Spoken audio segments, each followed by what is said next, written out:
The Nikki Glaser Podcast.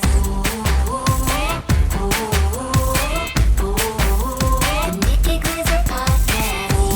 Here's Nikki. Here I am. Welcome to the Nikki Glaser Podcast. It's Tuesday. It's Tuesday. Feels like Monday to me, y'all. Because I got back in town last night, and usually I get back on Sundays. Who cares?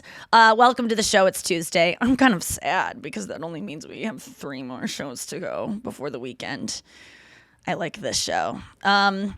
It was a wild weekend for me on tour.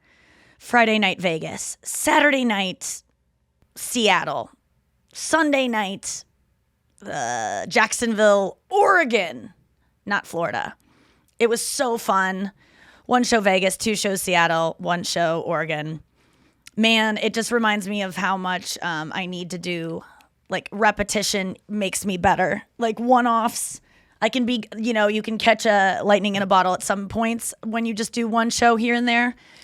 But you're taking a gamble. But when I'm by the end of the week, by the second show, by Seattle, I had all the, Vegas, I worked out some of the kinks. No one seemed to notice, but I got to start dressing more comfortably on stage. I tried to dress like Vegas-y, Like I wore this dress that I am obsessed with that I got at Saks on sale when I was in West Palm Beach doing a birthday party over the summer, like a private party. And I got this dress, and it's so like Britney Spears pre-freedom, and it's just makes me feel like a pop star. But I'm just not Which comfortable. dress is it? It's Leopard? black and like it's black and really sparkly and really short and has a mock turtle, like it has a turtleneck kind of thing, and then has long sleeves. Like it's just looks like Taylor Swift pop star. It's a great dress, and it was weird because I bought it, and my stylist, who I use for like all my big shows that I do, had they go, that looks really familiar, and they sent me a picture of me in a fitting from a couple years ago in that dress as one of my like final options. So finally, I have a good eye, and then it was so sweet because, it's been really fun for me on the road to like dress up and have an excuse to, because, like I said about Dancing with the Stars, it was an excuse to like dress slutty and be like, well, they made me, because it's like, it's fun to dress slutty sometimes. And, but that's what this tour has been too, because it's like these big theaters. Like when I'm doing, clubs, it always felt a little I was overdressed to really dress up. It didn't even occur to me. But when you're doing a theater, I just really love wearing fun things that I wouldn't normally get to wear. And so I've been ordering from Rent the Runway and just buying like insane things that, it's on Poshmark. I went wild this weekend buying stuff, but it's just, but then the thing is, so in Seattle or in Vegas, I was confined to this dress. I was worried that my spray tan was sweating off because my thighs, it was really hot on stage, and I was getting a lot of flop sweat from my flop, which is, I wasn't bombing, so it wasn't like, flop sweat in that way, but it was, I should call my vagina my flop. So it was like, I was just sweaty there, and it was running down. But the leg spray I got, Sally Hansen, I left my spray last weekend, and who cares? I left my legs. The spray is the best because it dries quickly and it will not come off unless you shower and like scrub with a towel. And then it comes off very easily. It is by far the best spray tan out there. It does not last. It's a one-time use thing, but it's seriously, you spray your legs and it's just, you don't have to rub it in or anything. I left it in Charlotte. So this weekend I had to like grab this stuff that I had from before that's like more lotiony. Same Sally Hansen, but it just goes on streaky. I had so many streaks on my legs, and it was sweating off, and I was just paranoid the entire show that I was going to have stripes of sweat going down my leg.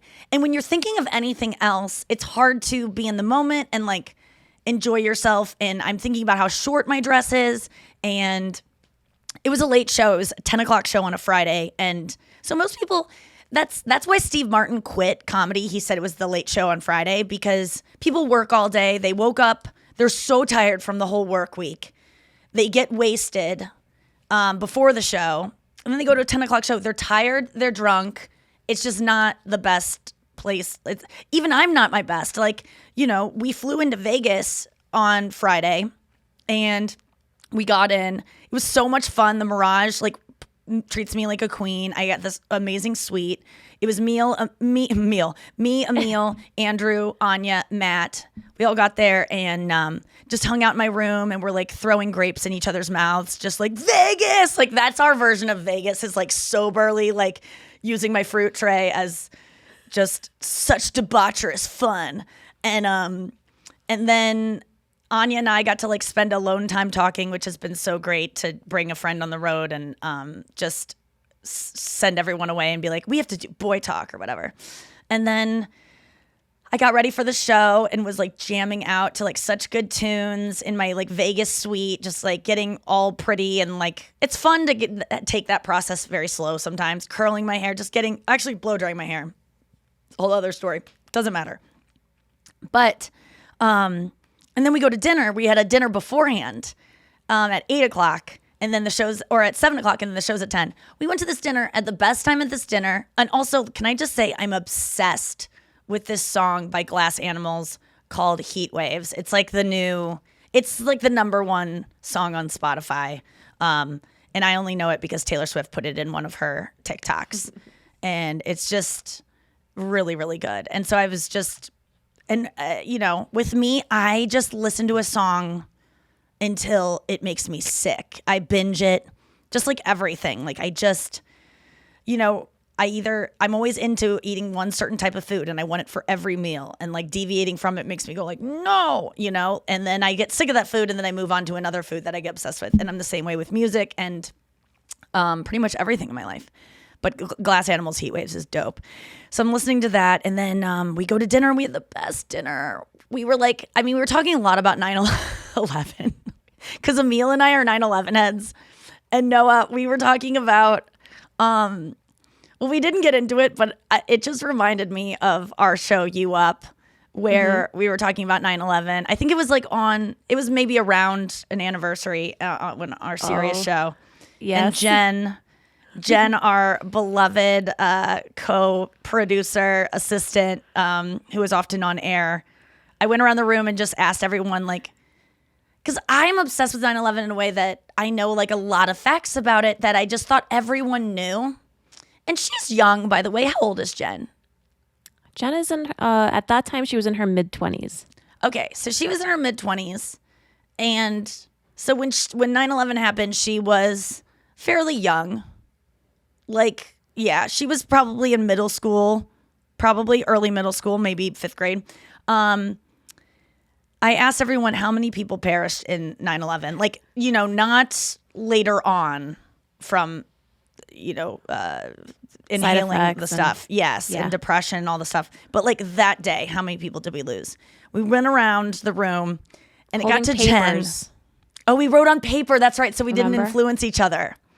Jen, sweet, sweet Jen, wrote down 1 million people.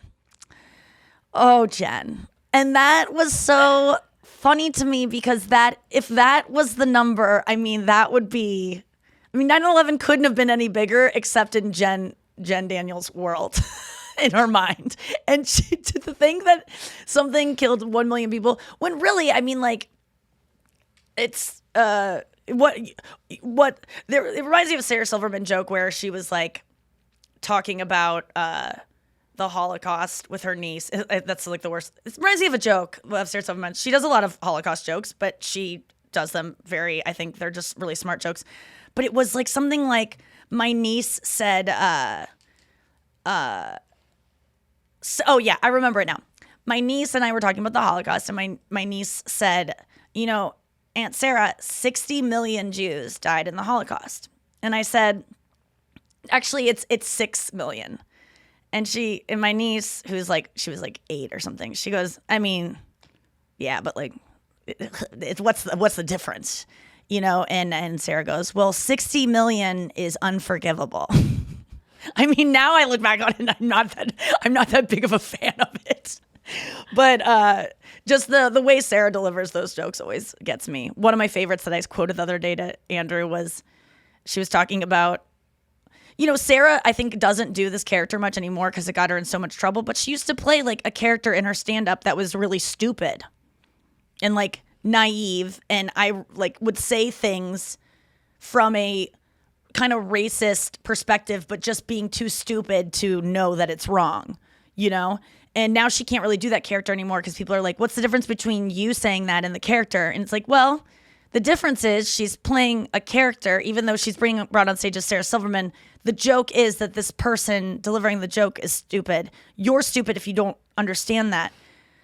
And I don't understand why she can't get away with that, yet writers on Veep can write the most racist. I mean, Veep is my favorite show, but the jokes on that show, if anyone told them as a comedian on stage, you would be canceled. Like 90% of their jokes. Yet we don't go to those writers and say, you have to lose your job because you wrote that joke. Because it's for a character. So what's the difference? I'll tell you the difference. Sarah Silverman's joke is unforgivable. Call back. Okay, so, but her joke that I told Andrew the other day was, and this joke made me, where I was just like, oh, that's the level of which I want to work at. She was talking about, she saw one of those commercials where the kid is in Africa is starving and they're, flies buzzing around their head. And it's like, for $1 a day, you can, save. And on her Sarah Silverman program, I remember she was like, she was taping dollars to the screen so that she didn't have to see the horror that this commercial was. But the joke was, she was like, and it just moved me so much that I wanted to do more. So I found a way to ship to them 50 like beautiful J. Crew cowl neck sweaters that were just like, she's coming from the perspective of like, what would she want? She's a selfish person. And so she goes, but here's the joke. She was like, and they're in really fun colors. I loved that line. She's like, really fun colors. And then she goes, and you guys, I got back a letter that said, thank you so much for these sweaters. They were delicious. And that's the line that kills me because the whole premise is funny. And then you go, is there going to be a good payoff? And there is. I digress. We went to dinner talking about 9/11, and then we all ate too much. And we're just like, we have a show. And then we had a show at 10. And it ended up being really fun. But we were all like a little sluggish from dinner and traveling all day and working all week. But then, man, and I didn't love my set, to be honest with you. It ended weirdly. I just kind of ran out of steam. I could tell the audience ran out of steam. I knew we had a dance to do. I bring out Andrew and Anya to come do a dance. And I just there was no joke that was going to be short enough to get a good applause to be like, thank you, good night. So I was just like, guys, we have a dance. Come on out. It was just like very anticlimactic, like not my best work. However, I did a whole 100 hour and 20 something minutes of material before then. But I know from my studies of reading a thirds of books that people remember the first thing, the last thing, the thing that made them, and the thing that made them the most uncomfortable. Like they don't usually remember the thing that made them happiest. Because it's survival technique. You don't really need to remember what's happy because you'll remember that naturally. Like if a plant tastes good, you'll be like, oh, let's go back to that plant. You'll be back there the next day. But if something is negative, you really need to remember that to avoid it. So it's like kind of survival. So when you go to a show, that's why you never remember the funniest jokes. You always remember like, oh, that one bombed, and you remember the first joke and the last joke. Those are always the things. So I ended poorly. So I was like, fuck. They're going to hate me. I went backstage. I needed to be alone afterwards because I was just like, that wasn't my best. And I feel like they're going to be mad at me. I have a little bit of runoff anxiety from some reviews I got early on in my tour. And that weren't wrong. I was smoking a lot of pot and dealing with coming back to work after being off work for a while. So it all checks out. Those people had reason to be not that happy. But I thought I did my best. That's all I can say. But after this show, I was just like, oh no, this kind of felt not good. I'm going to hear about it. And then I went to the meet and greet, and I'm not in the mood to do the meet and greet because I have to face these people who just saw this performance that I'm not that proud of. But I have to say, like, everyone was so nice and was like, that show was amazing. And all the DMs I got were so nice. So I'm back to not trusting my own self on these things. And I really want to trust the crowd and especially the besties. I mean, So many came out to the shows. Shout out to Nikki, who gave us 2 T-shirts at the Seattle shows. You also wrote me a card, Nikki, and I left it in my cards are hard for me to read because it's a lot of like, I just don't feel like I deserve them. So I always like store them away and then I lose them. But it's not because I don't like care that you wrote the card. It's just like it's too much for me. And I want you to write cards to me because I even think if things go unread, you still get your feelings out. So don't hesitate in writing me letters. And sometimes I do read them. I left it in my Seattle hotel room and I almost turned around, but we were running late. So thank you, Nikki, for those shirts. And thank you to all the besties who came out and just made me feel great. But after Vegas, man, Seattle were the best shows I've maybe ever done. And then Oregon, too, was an outdoor amphitheater. I called it Red Rocks Light because it was up in the hills in Oregon, in Southern Oregon.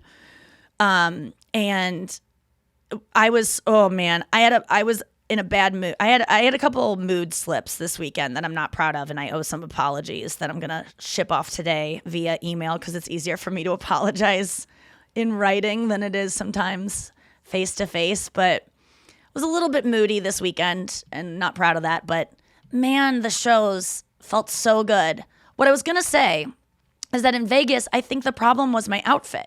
And I was only doing that outfit because it was Vegas. And because in Seattle, I wore jean shorts and a turtleneck, and I looked I felt sexy, but I also felt really comfortable because I was in shorts and like looked cool. I mean, honestly, I was kind of doing a Sarah Silverman look because she likes to wear shorts with like tights. I wasn't wearing tights, but in boots. I think that's my new stage look because I got off stage and I go, okay, that's the special. Because if you don't know, I've been like really worried about my special that I'm taping in November and being like, what am I even saying? Is it funny enough? I finally know what I'm saying. I have a message for it. It's going to, whether or not people think it's funny, which it is, because that's just, it is. I know if something's not, I know when I'm not getting laughs, so it is funny. But what it really is going to make men feel better about having a penis that they don't love.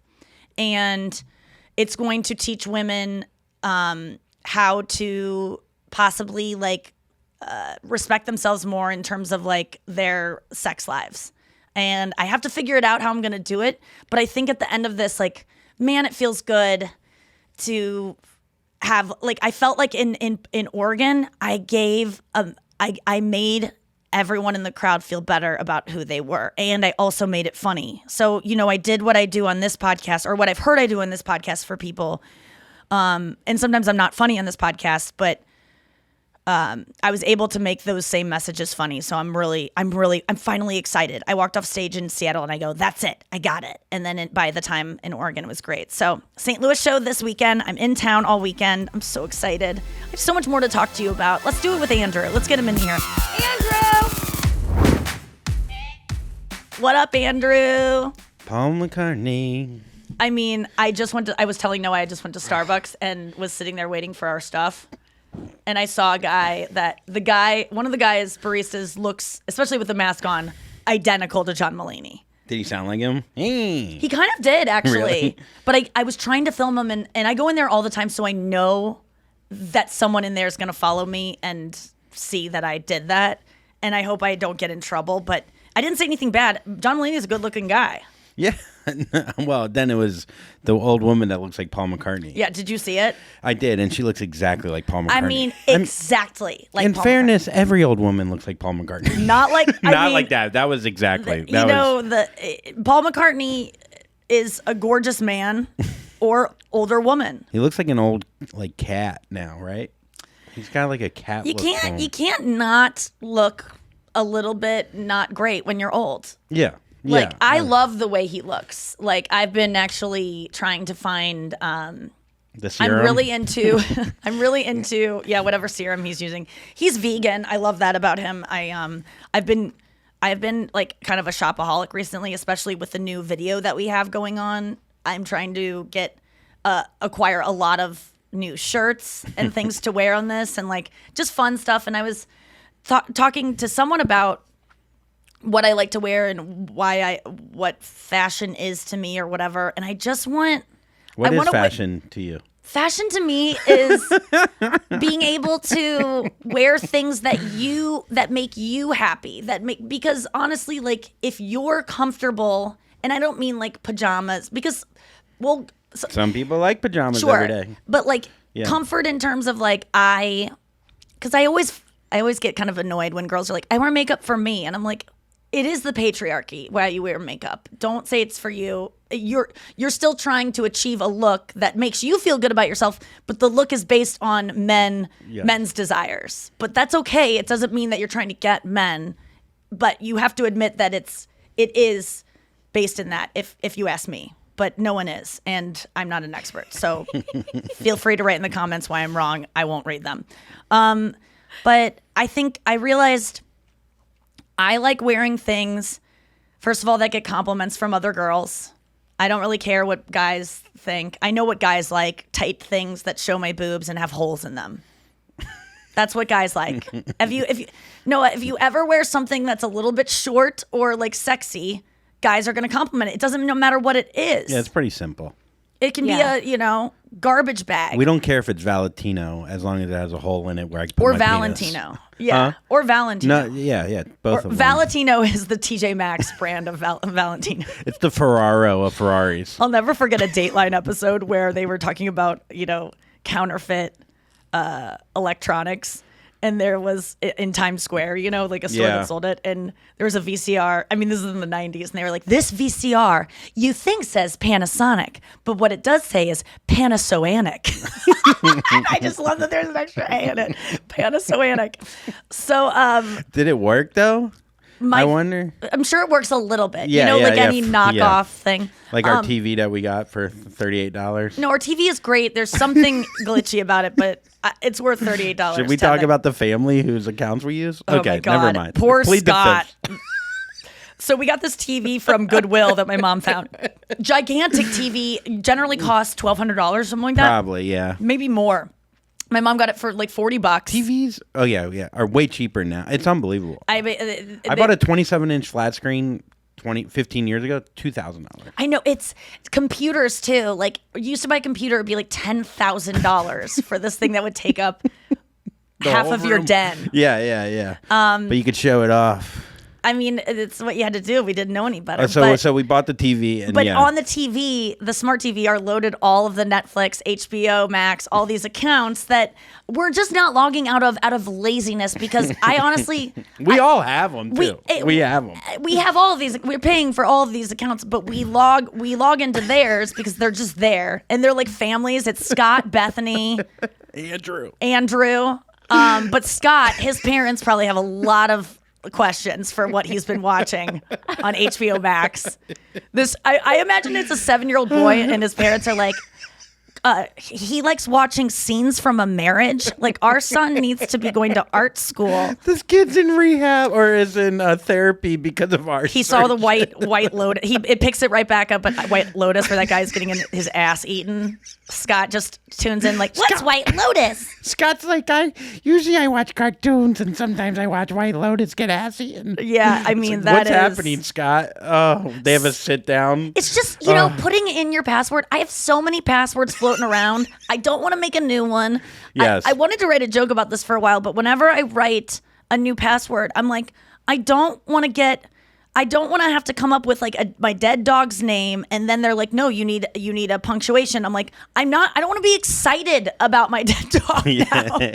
Speedo. I guess you guys got to use a question mark there. You didn't But then know you're that calling for your Speedo dog. was my old dog's name. I just copied what you just said. But, yeah, but it is. You asked me the other day. You were like, what was that dog's name? And I said Speedo. What do you think about that? I like it. It's a great name. We were on the way to swim I mean, practice. I just see a nice package. Like, I see the dog wearing a Speedo, and his Speedo was a brand of swimsuit, but that is almost like Kleenex, and that men's underwear like swimsuits have now just become they're Speedos, okay, even got though you. it's like really Yes. bath tissue or whatever they call it. But it is funny, like anything that if you did a question mark, it'd be like you're calling out to your dead Speedo? dog. Speedo, are you there? Or You know what I mean? Yes, Like, and then a period, you're not giving it enough for a dead dog. I just thought it was a funny line to go, I don't want to get excited about my dead dog. And I was always wanting to write a joke it is that a had good line. that. Yeah.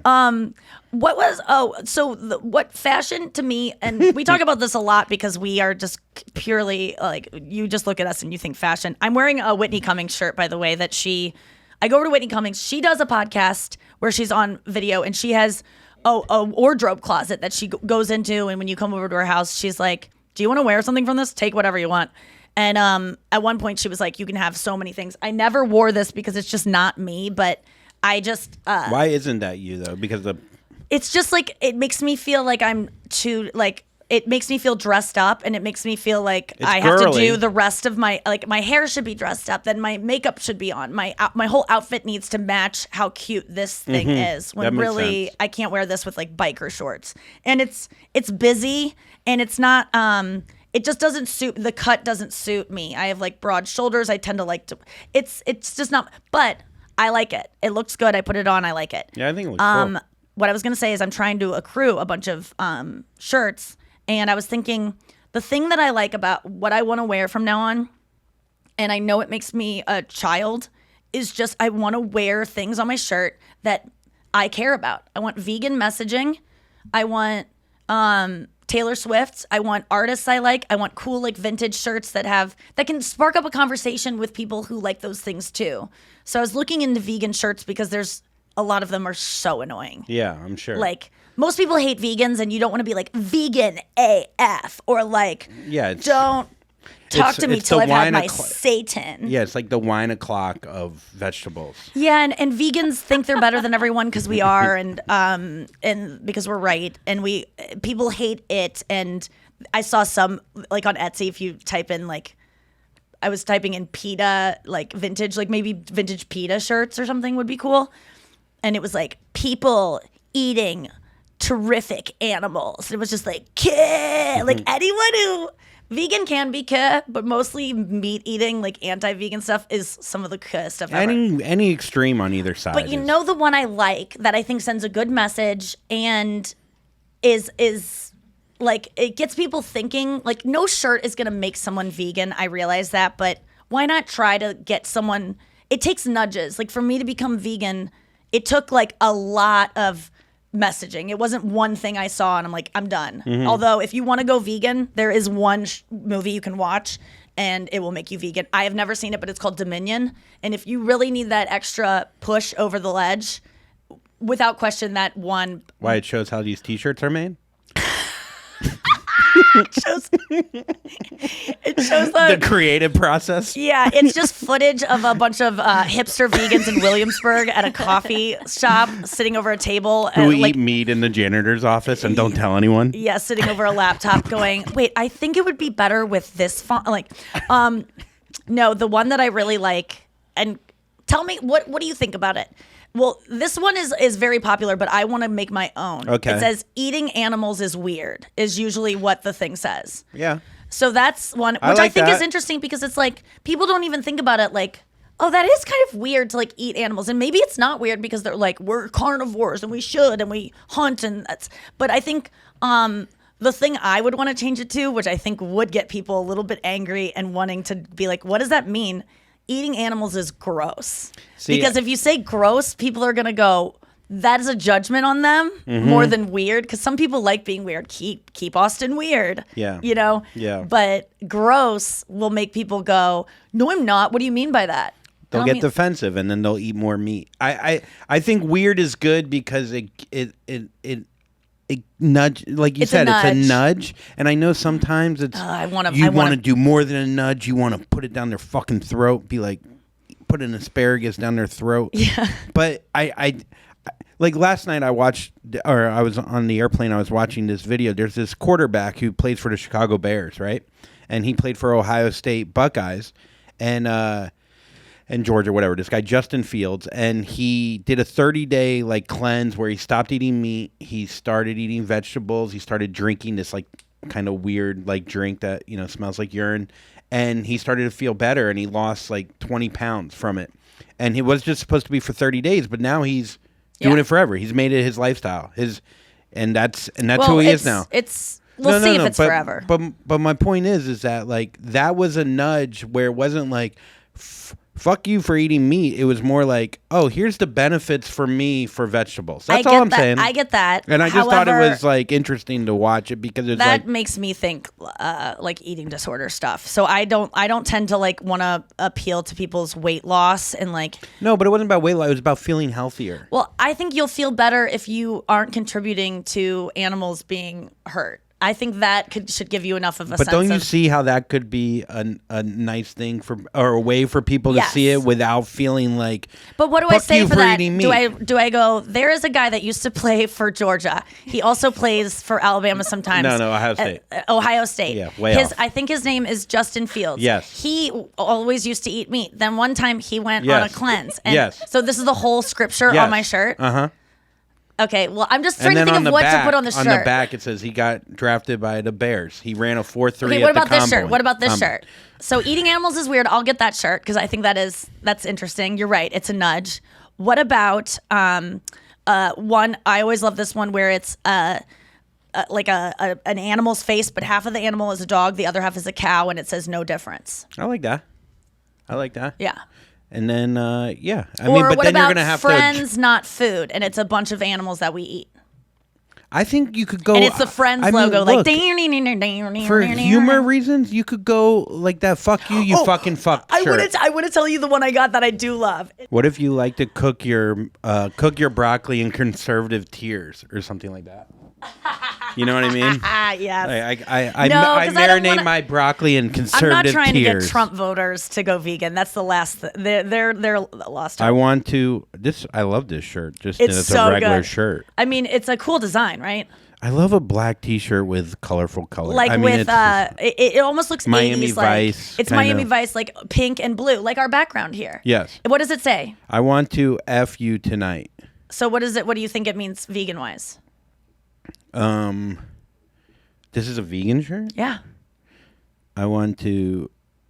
It says, I want to F you tonight. F you tonight. Yeah, I just thought it was a cool shirt. How long is this going to take him to figure out? I want to F you. Wait, Noah, can you get it without seeing the shirt? It says, I want, and then to, and then F you tonight. And it's like the letter U? Yeah. F. Letter U. Oh, duh. I mean, I couldn't even figure that part out. No. What do you think it is? Wait, hold on. Let me show it to you, Noah. Yeah, hold it up to the thing. Oh. I want to F you tonight, and it's vegan. How would anyone know that's vegan? I don't think. I want to foo you. You know it, Noah? I don't want people to think I'm trying to get laid tonight. It's a vegan message. I want tofu tonight. Oh. That's why I love it. It's sex and rock and roll. And No. and vegan. Yeah, I don't think people. I would say 1 out of 20 people tops would come up to you and go, tofu? Maybe 1 in 100. Well, I mean, I guess if people are thinking I'm wearing a shirt that says I want to F you tonight, like that's hilarious too. Because who would wear that? Well, and then you go home with them and go, look, I'm only going to fuck you if you don't eat meat. So it works either way. I go over to their place and I'm like, where's the tofu? And they're like, what? And I'm like, what?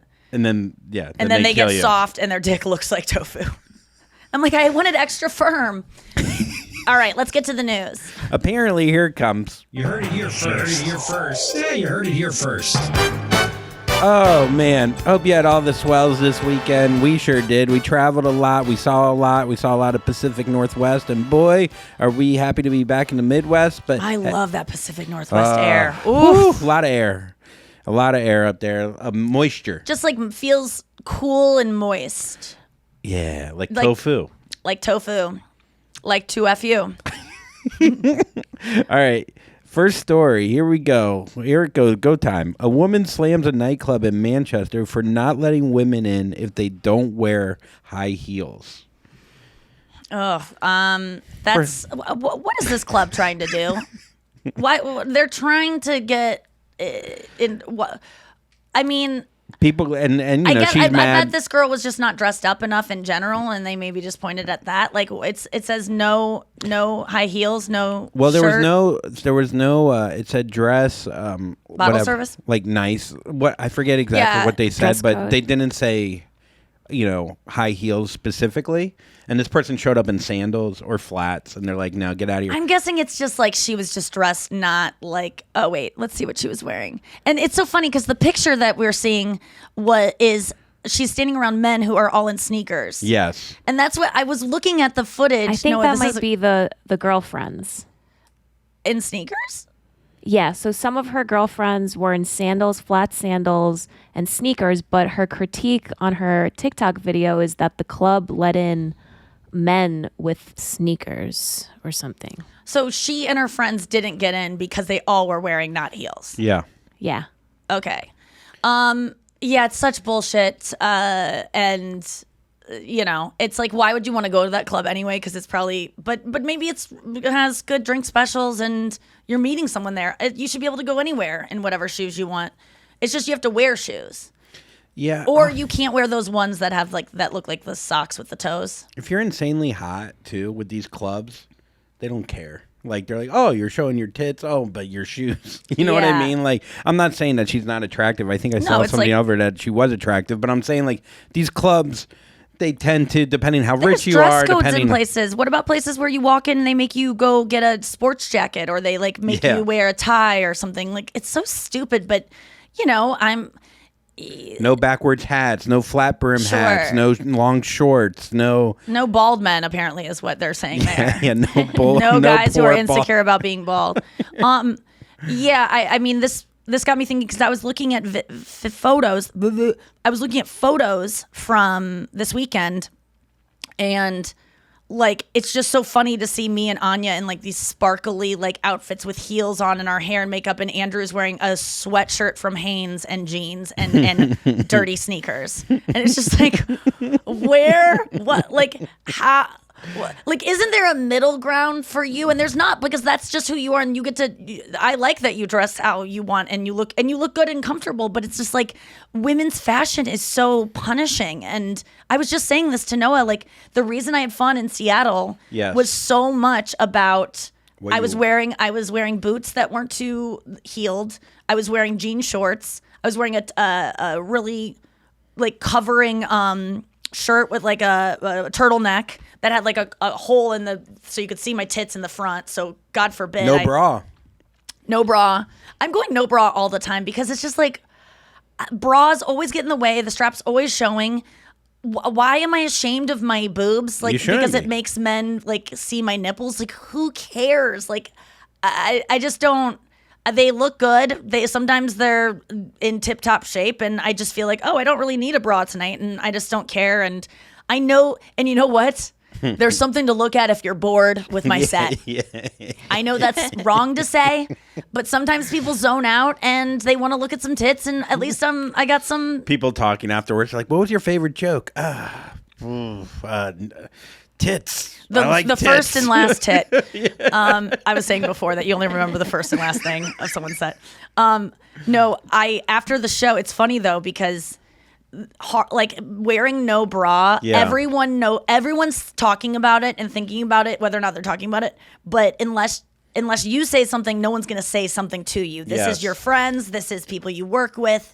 But after the show in Seattle, where I wasn't wearing a bra, I was doing the meet and greet, and a girl gave me a Taylor Swift journal, and it really moved me. Like I was so excited because I just love anything Taylor Swift, but it's like this was in this really nice case, and it was just beautiful. And I just finished my writing in my Taylor Swift journal I bought a few months ago, so I was like, I need a new one anyway. And I was just moved by it, and I was like, oh my God. And I said it really loud. There's this whole line of people waiting, and I go, this just made my nipples harder than they already are. And everyone laughed so hard because it was like everyone knew, Yeah. everyone has already thought about my nipples. Everyone. It's just like, and that makes me feel, sometimes I'm like, I hate when someone's thinking something about me that they think that I don't know about me, which Yes. is that. But what are you going to do? I don't know. I mean, And like you just said no bra, it kind of annoyed me because it's like you you knew that and you like saw my nipples, and it just like makes me feel weird because you're like my friend, and like it felt like now I'm like I should protect my friends by not showing my nipples. I didn't say around anything them. was bad about it. I know, but the fact that you noticed means that you were just like, Nikki's not wearing a bra. I wasn't like that at all. I was just saying you were saying your outfit. And I literally just mentioned that was part of your outfit. Was it not? To me, it wasn't. To me, it was not part of my outfit at all. Well, you're saying, well, it's truth. It's an observation. Yeah. It's not. I'm not lying here. I'm telling you that you wore an outfit that you But it would said never made be of you feel note. comfortable. It would never be of note to me that I wasn't wearing a bra as part. To me, bras are comfortable. Not wearing a bra is generally uncomfortable, except if my tits are like But harder. it is of notice of you because you just said so much about how the audience perceived your tits, how they didn't say anything about your tits until you said something about your tits. Obviously, you were thinking about it. But when I was describing the outfit, it didn't occur to me to say that. That's what I'll say. Okay. That's until you said that. But yes, that's it's kind And I of like did the want to elephant just squeeze in them like this. Tune in Tokyo. Does anything go through your mind when you're not wearing a bra and you're about to hug somebody? No, that doesn't cross my mind because generally you're hugging someone not shirtless, so they're not gonna like feel, like the fabric on them is gonna protect you. No, I don't think about that. Do you think about that? I do. What do I you always think, have that to, the like- guy's going to feel the boobs on him? Well, for my boobs, usually my bras have some kind of like hardened cup. It's never like just a fabric. Padded. Yeah. Right, right. And so whenever, like, I've been wearing a bra less and less, and whenever like I'm about to hug a friend or anyone, right, I have to do this hug where I'm just like touching with like my clavicle, and like the you rest lead of my with the body is clav. away because I don't want them to feel like your- my boobs. Interesting. I've never thought about that. I guess if I was wearing like Umbros or like some kind of shorts where my balls and penis was From a more male prevalent. perspective, if you hugged a woman that you clearly wasn't wearing a bra, would you like kind of try to feel with your chest? I don't think so. Although, guys, if a girl rubs their arm on your shoulder, your tits on your shoulder, you could feel it, but that's not really where you're getting your nerve senses from. yeah. So if it's on your chest, I guess you could feel You it, think but about it's it not like before you- horny. It's Yeah. not like it's not like something that's going to arouse me, I don't think. Although you could take notice of, wow, these are tits on my chest. Like, probably, because you're not used to feeling it, potentially. Yeah, I feel like bras often make me feel more more like a woman than not wearing bras. Like, because they push them up and they make them really like, right now I'm wearing a bra that makes my boobs look huge because it's like, it's not a, there's not padding in it, but it's like almost like it just has like a big cup. Like, look, that makes my boob look so big. But if I just had on a bralette that is very Yes. slinky and like it would almost let them. Now this is keeping them up because it's an underwire, so it's making them propped up. But if it was just a bralette, which would arguably be more sexy because there's less coverage, it would make it more so I had a flatter chest, and it makes me feel less feminine. Actually, this makes me feel like va va va voom. Va va va voo. So why did you wear that bra then today? Because it was the only one in my drawer Oh. that I could. That was like clean. And yeah, just it's so weird. Do your boobs change sizes, Noah, in terms Yeah. of the month, and like your nipples change and like everything? Not all really that. my nipples, just my boob size. It does Yeah. increase a little bit closer to my period. Yeah, mine get like they hurt and they get so swollen and like hard, and they look great, but they're just like oh, and then they deflate, and you're like sad, and you like Damn it. miss them. They like go back to being the way they were. I can't wear certain clothes because I'm 'Cause of your self-conscious nipples. about my nipples. If I wore like a white see-through T-shirt, I that's all I'd be thinking. I couldn't do it. I wish I could, but one day at Yeah. a time, one nipple at a time. All Maybe right, try. You ever think about wearing a bra? The man's ear. is that a thing? That was on Oh Seinfeld. yeah, Seinfeld. But is that a real thing? You think? I'm sure. I mean, Have you thought about getting a breast reduction no. or nipple reduction? No, I'm fine with it now. I'm honestly like, I think I'd be fine at this point. Maybe next show I'll wear like a see-through shirt. See my tits. That's like one of those burnout shirts. Yeah. All right, next story. Smell determines your. Oh, I'm sorry. Pokemon. I wanted the smell thing, and then I was like, well, actually, I bet the next story is going to be just as of interest to me. And then it was Pokemon. I was like, oh dear God. Do you want to do the smell then? I kind of want smell. Yeah. I thought I smelled it. Okay, smell determines your overall health, triggers memories, and you can smell like vanilla or urine to different people. The old blue gold Wait, dress. you can smell like vanilla. Oh, so the same smell. Some This- people smell Yeah. Yanny. Some people smell Laurel. Yeah, isn't that crazy? Wait, my friend Laura hates the smell of popcorn because she thinks it smells like throw up, and that actually is a common thing that people are like. Popcorn smells like vomit. Interesting. Yeah, that's Kind of like. Yeah. vanilla is one of my favorite scents. And so is urine. That's true. And I eat a lot of vanilla. Like I put a lot of vanilla flavoring in every single coffee, every single Oh, oatmeal yeah, I you make. do love vanilla. So maybe my urine smells vanilla. Well, have you ever peed in the shower with a guy in there and he could smell your urine? I got caught No, I because the girl can't. could smell it. Yeah, that's right. And I was like, no, it's not. You could see mine. Oh, is it very yellow? Yeah, generally, yeah. I don't Wait, drink enough a lot water. of vitamins. No, No, I I thought don't drink that's enough good. water. Oh. I think it's a hydration problem. But that's interesting. I've never heard that one before. What's your favorite smell? Like, one that you're like, I love fresh cut, like rain on after rain on Fresh cut rain? Fresh cut rain on grass, fresh grass off rain. yeah, okay. No, I love the smell of like after raining, like after a thunderstorm. That smell, I like the smell of fresh cut grass. Mm-hmm. And I love the smell of like fresh cookies. There used to out be of a the Gap oven. scent in the 90s called Grass, and it was so good. I want to try to find that. I bet there's some. Abercrombie Woods. Oh, yeah. Noah, do you have any favorite smells that are like, not typically, like, not like, perfumes or anything, but like. I really love the smell of the ocean. Like seaweed has this very like particular smell. It's kind of like, I don't know, almost rotten smell, but I love it. But you like it. It's Yeah. interesting Because you it say the rotten reminds you thing. of the ocean, probably.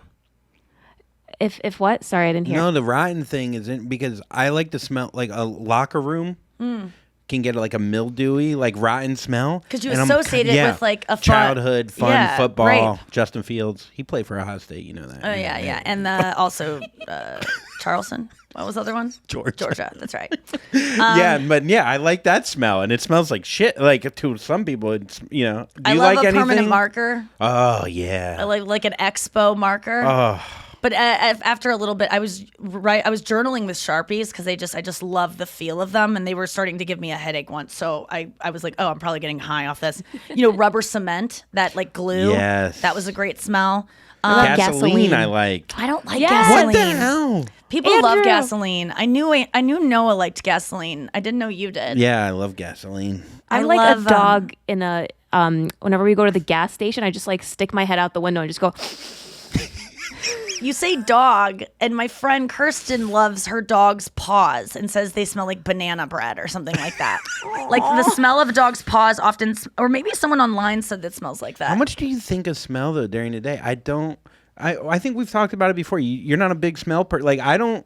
I didn't like- know that I wasn't a big smell person until I caught COVID long yeah. ago, and my smell went away. And I thought that would be the worst side effect of COVID. For me, that was. Not I being didn't able to really get taste. any Yeah. other symptoms, but I lost my sense of taste and smell. And I thought it was going to be devastating because of how much I love food. And I realized that I did not miss it because I still liked all the same things. It wasn't like I was like, oh, I'm going to eat healthier now, or I'm going to eat these things that I'm usually scared to because I can't taste. I love consistency and like creaminess. And so, my favorite foods are really about consistency more than taste for me. I was blown away that I wasn't as affected by the smell thing. Although I did miss like smelling my underwear to see if they were like clean or not. Or I did miss like body wash in the shower and just being like, oh, I'm getting so clean. Yeah, That yeah. eucalyptus necessaire that I used that a lot of people got after I did a haul on this show. And I missed that. But no, I'm all about crunch and like smoothness when it comes to taste. Well, they say that with smell, the vanilla versus urine. It's if you smell androstenone, like if you're like, there's certain things that certain people like.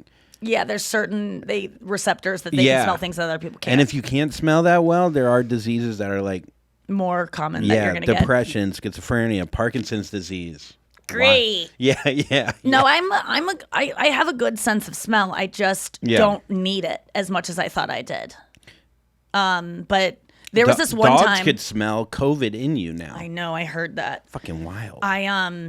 That's ironic too, because you lose it with COVID. Yeah. But there was one time I bought a armoire or a credenza, from fucking CB2 or something. Anya bought it for me. She was at the store and she was like, "Do you like this?" And I was like, "Yes, get it." I mean, I purchased it with my money, but she sent me a picture, and I'm insecure about picking out furniture and think I have bad taste. And I was like, "Do you like it?" She was like, "I love it." I go, "Then yes, I'm gonna get it." It arrived at our place, and I opened the cabinet, and I miss it so much because, and this is a weird one, it's the only time I've ever smelled the smell since, exactly like the psych ward I was in when I got admitted when I was 18. I was in a psych ward for I don't know. I don't even know how long it was. Some people think it was a week. Some people said it was a month. I don't even remember.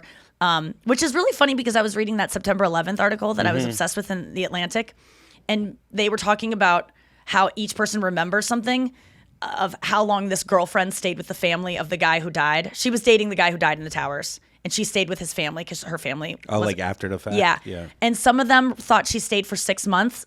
She thought she stayed for a week. Others thought she stayed for a month. It was all over the fucking map. So, but anyway, this cabinet smelled exactly like that hospital, and I've never smelled it before or since. But it was actually it just brought me back to it there were some good things that happened in that hospital for me that I was just that only I witnessed, only I will ever.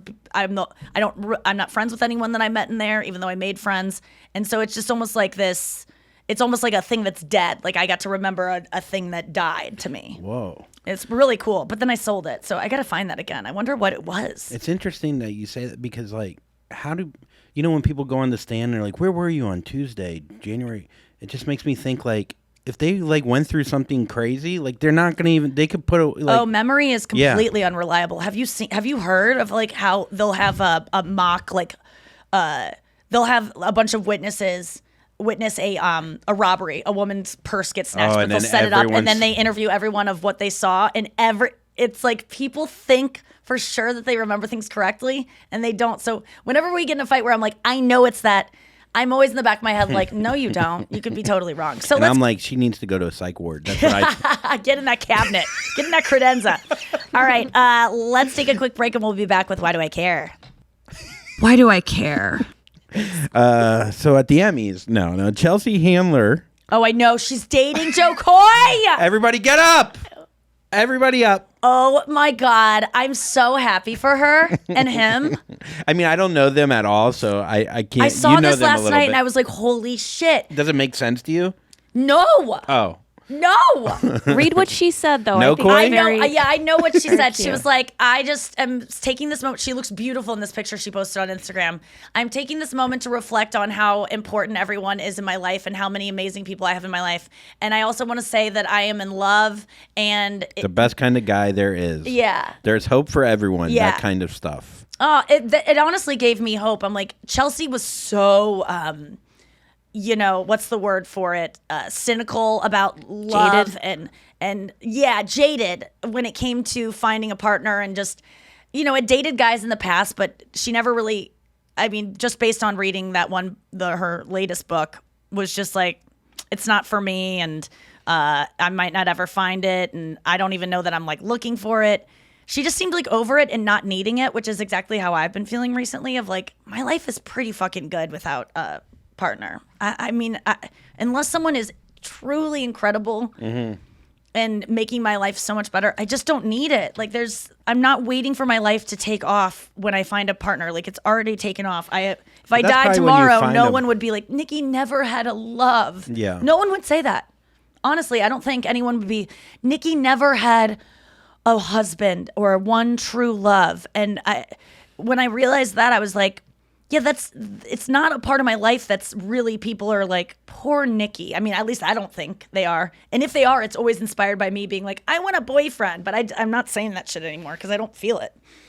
But Chelsea and Joe Coy, she's known him since 2005. He was on her TV show on the panel night after night. I mean, he was one of the fixtures of it. That's when I was going with him on the road and he was coying.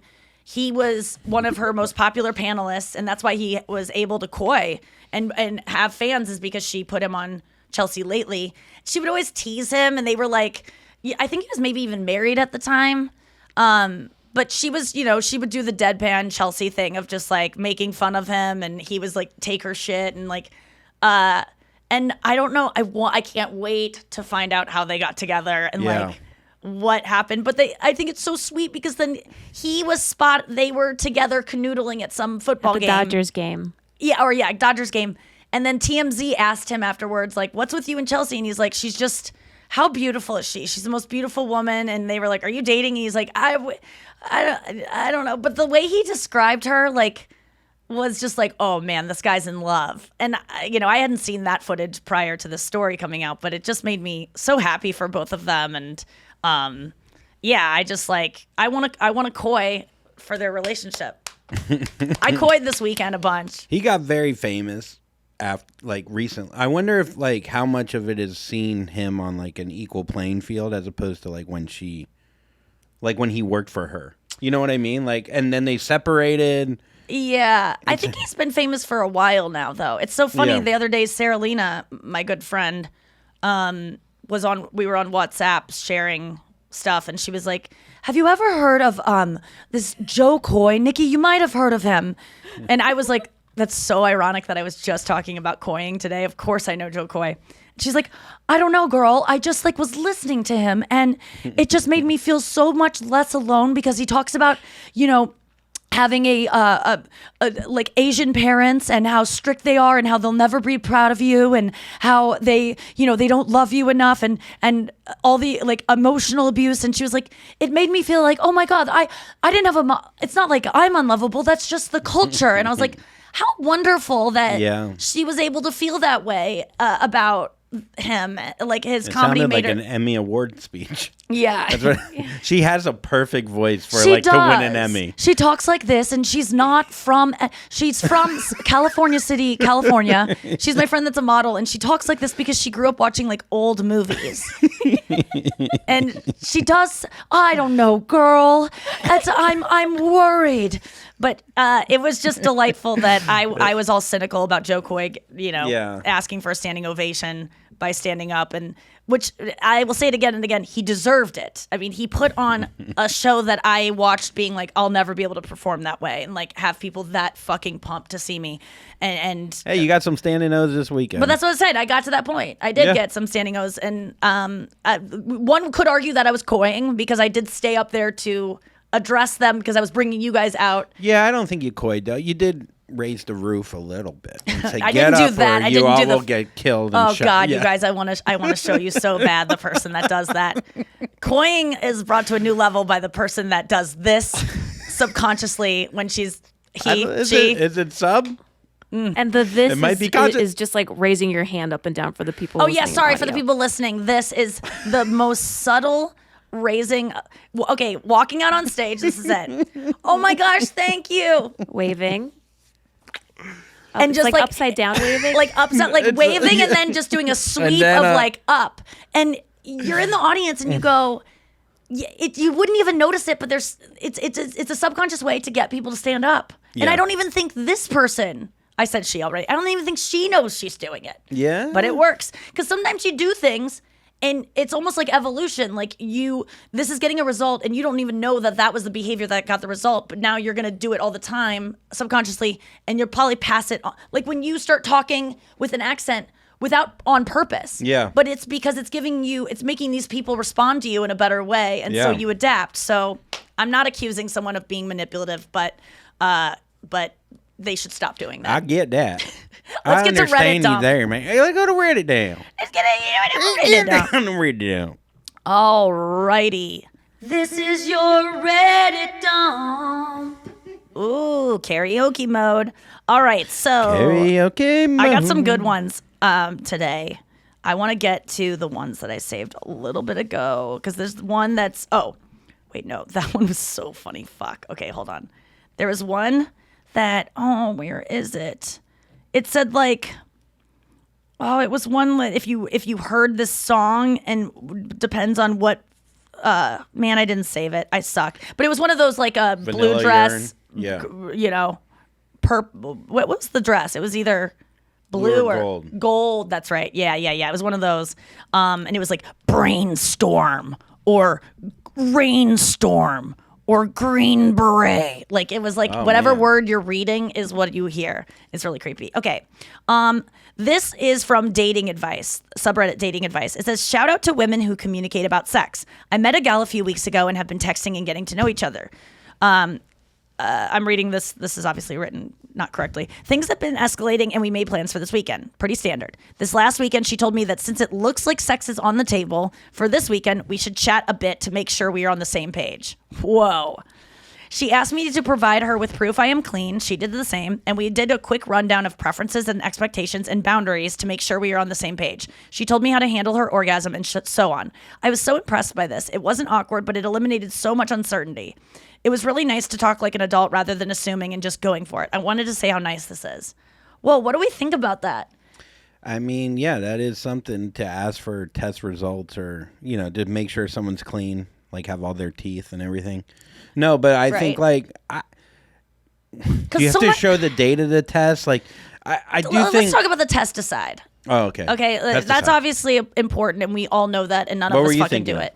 I'm talking about the preferences, and this is how I come. This is what I like. This is what I don't like. Those things that we all kind of just enter into the bedroom and we start just like trying things out. And there's something about trial and error that's fun. Yeah.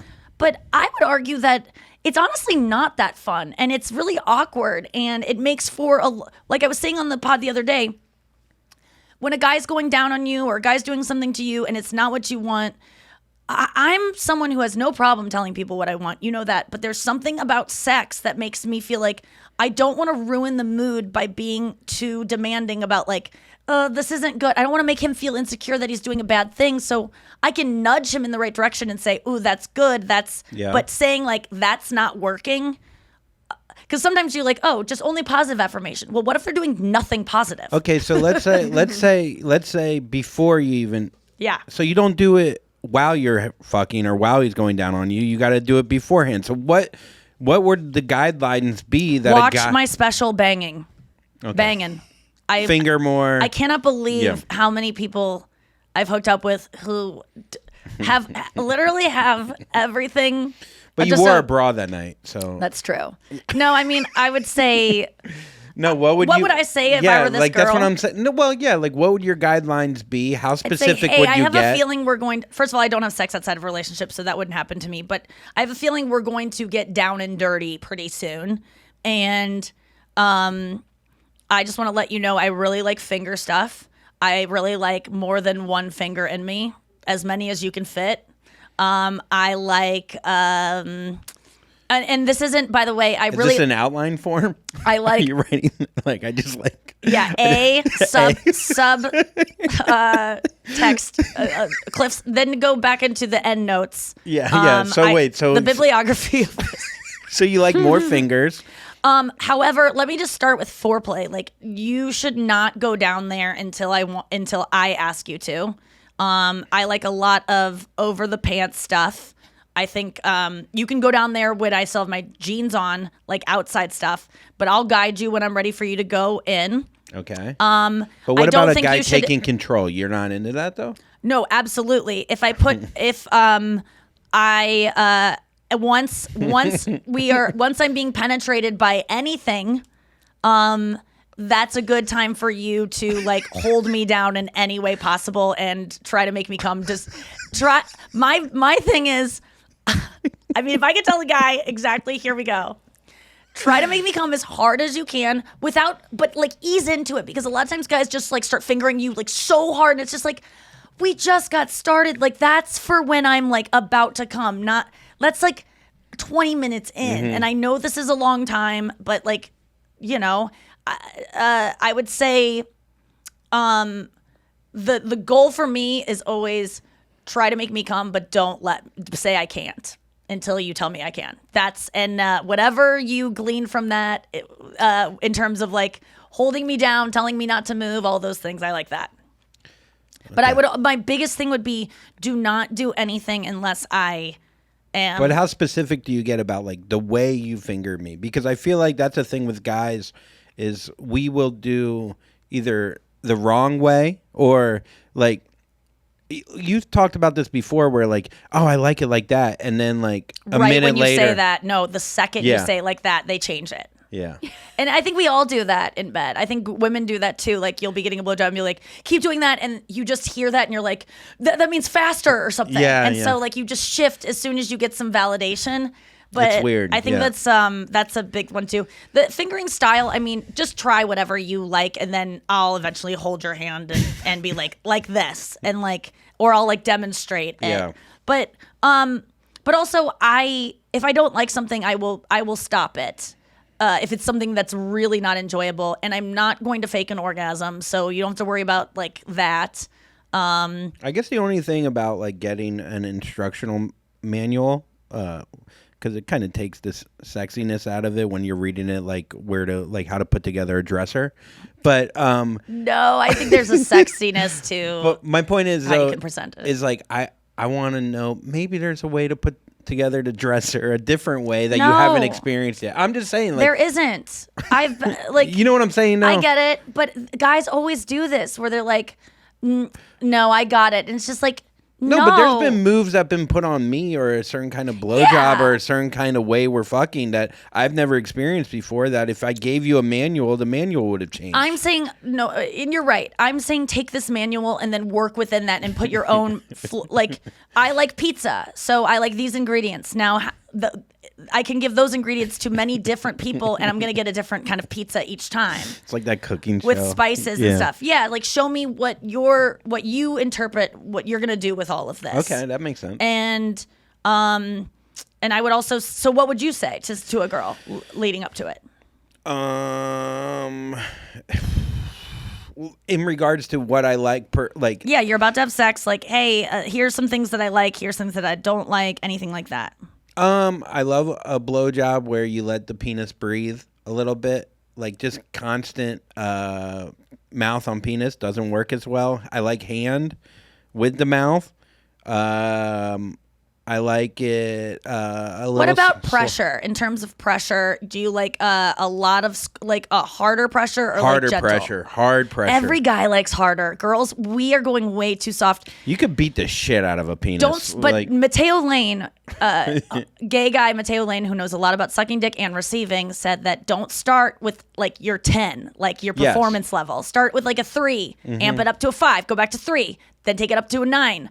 Don't go stay at 9, go back to a 3, 5, 10. Like, well, it also depends on whether or not you want to have sex or not. Because if you stay at a 9, then most likely I'm gonna have an orgasm, and then we're not gonna be having sex, or there's a less likelihood.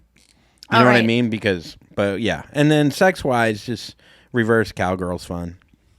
right? Okay. With my dude, I done this move. I learned it in porn, and it feels very vulnerable. Yeah. Tell us. I'll do reverse cowgirl, and my legs will be outside her legs. So my legs will be. I'll be spread open, and her legs will be inside my legs. Right. And it works. That's good. That's a good move. Have you ever done that?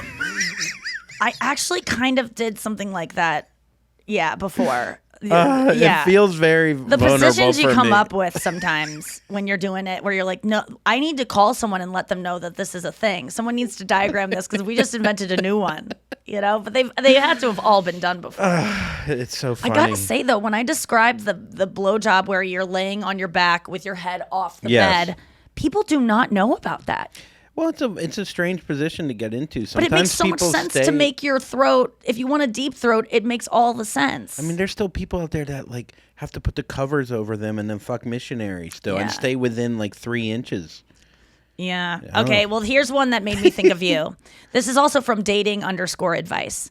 Am I being immature for not wanting to date a girl I really liked after I found out one of my friends fucked her? So I was talking to this girl for a while and I got to really liking her. We haven't been very physical as she wants to wait until we're actually boyfriend and girlfriend before we go too far. She must have read Getting to I Do. So she posted a picture of me on her Instagram story, and one of my friends ended up seeing it. Later that week, we were hanging out. He mentioned it and asked what was going on with us. I said, we've just been hanging. I'm assuming my friend thought I meant we were just friends because he told me this. Me and her used to chill together. We hooked up a few times, and she is crazy in bed. He said, I, of course, didn't want to hear this, but now I have, and I don't really like her as much anymore. Am I being immature, or am I justified in not wanting anything to do with her anymore? I would say, Andrew, you would feel. I'm sure people would say, "Oh, you're What being is it immature." though? Is it because this girl's is too easy?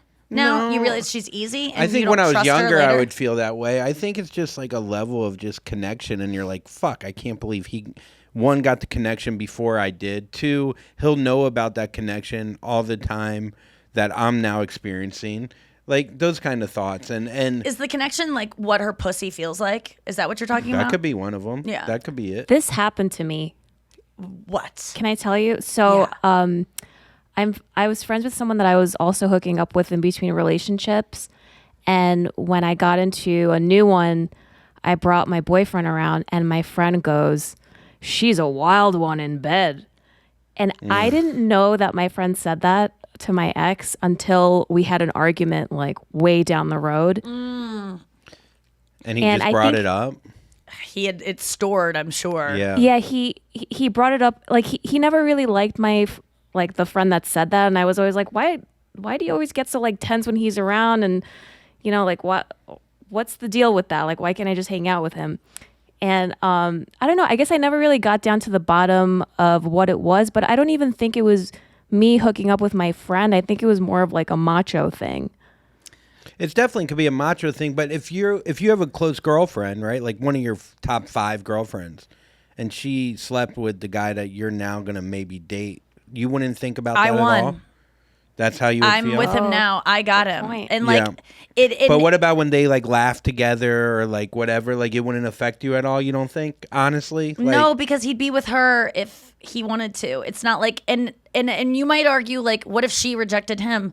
I wouldn't be with someone who I thought wasn't like good enough for your friend. good enough for like was someone that I was like, oh, he's not that good. Like she rejected him. Like I would just feel like, God, she doesn't know what good is. And You don't think it would affect your friendship with her? No, I mean, I don't. I mean, maybe it might like for her make it weird. Or for the guy, but I just don't. I've had boyfriends who are friends with girls that they've hooked up with, and I've asked about it, and they didn't tell me or they were reluctant to tell me because they thought it was going to be a thing. But it just like if he wanted to be with her, he'd be with her, or she'd be with him, and so I just kind of feel like I won. Because whoever I'm with, I always feels like a prize anyway. So it just is more confirmation of that. Like, I guess I though, got if them you in the end. find out more specifics, though, if you're like, if your girlfriend was like, before me, or was like, man, he fucked me for 45 minutes and he went down on me for 25. Like, he did all this shit and he wasn't doing it with you, then it would be, you know what I mean? Like, Yeah. there could be issues there, like, where it's Right. like, oh, she's a freak in bed and then you're But banging her and also- she's not doing anything. And that's probably like, this guy's problem is because he can't sleep with her yet because she's waiting until they're more official. But this girl probably just oh, yeah, was, and she slept with the she friend probably already. drank a lot. I mean, that was in Yeah. the past. Like, Yeah. there are guys that I hooked up with that I would never hook up with now. But the person I am now is such a better person that you're getting than the one that hooked up with them. But Yeah, that's a good point. I get like being like, oh, I don't want this car because someone else drove it. But it's like, get over it. Final thought. This one is from the subreddit AskMen. Men, what is the best decision you have ever made in your life? This guy says, Stereo Food says, learn to say no to big decisions even under immense pressure. You don't have to agree to anything that's not fair to you, even if it makes the other person mad. Yes, that's right. I mean, that's what I say all the time is like, don't do things just because you feel bad. Don't do things just because you feel bad. That is not what anyone would want from you. Like, you wouldn't want someone to do something for you just because they feel bad. So, and if you do, then you're a weird person. Like, Yes. I think, well, circumstances, context is, I don't know. I think like there's times where it's harder to make a decision selfishly if there's other things to lose from it. But I understand doing something selfishly. Like, for instance, yesterday you took a later flight because I made us late for the airport. We couldn't check our bags in time. I took the earlier flight because I just went on without bags. You stayed behind for a later flight that got in way more late. So inconvenient just because I put us in that position. You may have done that because you probably didn't want to do that. Who would want to do that? But you did it because you were a good friend, and I hopefully was like gracious enough to you to make you feel like, okay, she's not just like, she's not being an asshole to me by doing this. So there's a part of doing things as a favor and being like, oh, this will make my friend happy and make her life easier. And then there's one thing of doing it just because you feel bad. I think it was less about friendship and more about like, on the weekend I work for you. Mm-hmm. Yeah, that's if true. I'm going to be completely honest, if it was just straight up friendship, I would be very upset. Right. So with we just have a weird relationship like that. I mean, but I look at it like, if you're in the army and your boss tells you to do something that is inconvenient, you do it because the greater good is I made good money this weekend. I had great shows and there was a lot of positive, and I want to keep doing that. Right. That makes sense. But I do think that like in certain circumstances, let's say we were traveling as friends and I had to get back for a thing that I had early, that you might do that just out of the goodness of being a friend. Yes. You've done stuff for me like that before. Of course, but yes. Saying you could be more furious at me, but you could have been furious at me yesterday too. It was completely would have been fine. I mean, I was furious at myself, but I feel like for you to say I would have been fucking furious is not. I mean, I didn't say it like that. I would. I don't know if we could go back. I don't think I said fuck. I think I said I'd be more upset. Maybe I said. Did I say furious? I think you said something like, which was very angry. Well, I would have been upset because like if. Because I made us late, and then you have to stay behind because of my thing. Yeah. Yes. But sometimes in life, you don't think you would be upset if I did that to you? I absolutely would. But I'm saying if I knew you had to get back for something and you were like, I'm so sorry, fuck this, I really fucked it up. Like, I'm sorry. That there might be a world in which I would go, yeah, you did fuck it up, but okay, I can do this. And then like. Next time you'll get me when something like this happens. And I think I was. I'm not saying that. So that's why I was saying that was maybe a little bit of that too, because I feel like I was apologetic in the best way I could be and took ownership of it. Yes, and I think I was understanding the best I could be. I yeah, really you totally were. You were so cool about it. I was like, it was so nice. So cool. Okay, some other people said on this thing, the best decision they made, long-term investing. My only regret was not starting much earlier in life. Okay, that's a common one. Someone said, once I found 3 pounds of meth working at UPS. I was using at the meth at the time and decided that would ruin me. I turned it in. Oh, that was the best decision they made. That's cool. That's a great one. So he found 3 pounds of meth. He was on meth at the time, and he returned knew better. Yeah, because first of all, he'd probably lose his job. Not only is he a meth addict, but found 4 pounds, I've heard. For real. This one was good. Dropping everything to pick up my son before his mother could move 6 hours away with him. She went down a bad path for a few years, and when I got the text that she was moving and taking him with her, I dropped everything and went to go get him before she could. Thank God my boss at the time was a good dude. I told him the situation, and he told me to drop everything and go. I didn't even have to ask. He just said, go get your son. 10 years later, and my son is doing well. It hasn't been perfect, but the ups and downs, despite the ups and downs, he's turned into a great young man. Oh, that's cute. That's a good one. Are there what's your best decision you ever made as a man? When stakes were high, like something like that?